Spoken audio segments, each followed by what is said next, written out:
Fiverr Node နောက်ကြတာကိုဘယ်လိုဖြစ်ချင်ကြမလဲဟုတ်ပါတယ်ဒါတွေကကျွန်တော် Redmi Xiaomi China ဖုန်းတွေမှာအဖြစ်များပါတယ်ဒါကိုကျွန်တော်တို့ကဖုန်းဆိုင်အောင်သွားပြီးတော့ global မချင်းကျင်ဘူးဆိုရင်ကျွန်တော်အခုပြောပြမယ်နီလန်လေးနဲ့မိတ်ဆွေတို့ notification နောက်ကြတာကိုအထိုက်အလျောက်ဖြစ်ရှင်းလို့ရပါတယ်ကျွန်တော်လည်းအဲ့ဒီနီလန်နဲ့လက်ရှိအသုံးပြုနေတာဖြစ်ပါတယ်ဒီတော့ကြောင့်ကျွန်တော်လည်းအတူတူဗီဒီယိုလေးကိုကြည့်ပြီးတော့အတူတူလိုက်လုပ်ကြည့်လိုက်အောင်ပထမဆုံးကျွန်တော်တို့ကဖုန်းရဲ့ setting တွေကိုဝင်လိုက်မယ်ဝင်ပြီဆိုရင်ကျွန်တော်တို့ဒီမှာ APPS ဆိုတာလေးကိုကျွန်တော်တို့ကရှာလိုက်မယ်တွေ့ပြီဆိုရင်တော့ကျွန်တော်တို့ကအဲ့ထဲကိုဝင်လိုက်မယ်ဝင်လိုက်ပြီဆိုရင်ကျွန်တော်တို့ဒီမှာအပေါ်သားလေးကိုနည်းနည်းလေးဆွဲတင်မယ်ဒီမှာ application တွေအများကျွန်တော်အောက်ဆုံးရောက်သွားတယ်ဒီမှာ Viber ဆိုတာကိုချလိုက် Viber ဆိုတာတွေ့ရင်ဝင်လိုက်မယ်ဝင်ပြီးတော့ရင်ကျွန်တော်တို့ကဒီမှာ data usage ဆိုတာရှိတယ်အပေါ်သားလေးမှာအဲ့ဒါလေးတွေကိုအရင်ဝင်လိုက်ဝင်ပြီးသွားရင်ဆိုရင်တော့ဒီမှာအောက်ကဒီမှာ background data ဆိုတာအဲ့ဒါလေး on ထားရမယ်เนาะအဲ့လိုအပြာအောင်လေးဖြစ်နေရမယ်ပိတ်နေရဆိုရင်အဲ့ဒါလေးကို on ပေးပါ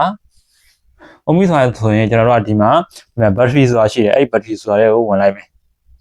battery ဆိုတာဝင်ပြီးတော့ဒီမှာ battery saver ဆိုတာဖြစ်နေကျွန်တော်အပေါ်က no restriction ဆိုတာလေးကိုနှိပ်လိုက်မယ် okay ဒါဆိုပြန်ပြီးတော့ထားလိုက်ပါမယ်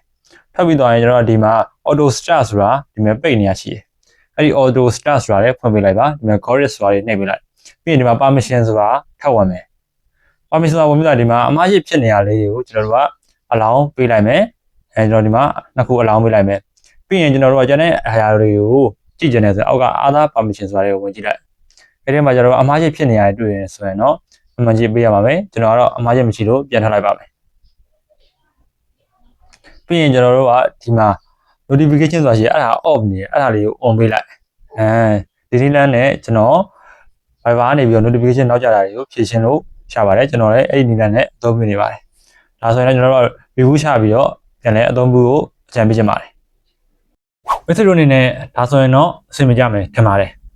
ကျွန်တော်စီမှာ Telegram အကောင့်တွေလာဖွင့်လို့ရတယ်ပြီးတော့တောင်ပေါ်ဒေသရောက်နေလို့ဖုန်းတိုင်မတက်ဘူးဆိုရင်တော့ကျွန်တော်စီမှာ Telegram အကောင့်တွေလာဝယ်ပြီးသုံးလို့ရတယ်မိတ်ဆွေတို့ဘက်က Telegram software နဲ့နောက်ထပ် software တစ်ခု download ပေးဖို့ပဲလိုပါတယ်မိတ်ဆွေတို့အနေနဲ့ Telegram နဲ့ပတ်သက်ပြီးတော့ခက်ခဲဖြစ်နေရဆိုရင်ကျွန်တော်စီမှာစာပြလာလို့ရပါတယ်ဗီဒီယိုဆောင်ကြည့်ပြတဲ့အတွက်အားလုံးကျေးဇူးတင်ပါတယ်ဘိုင်မှာ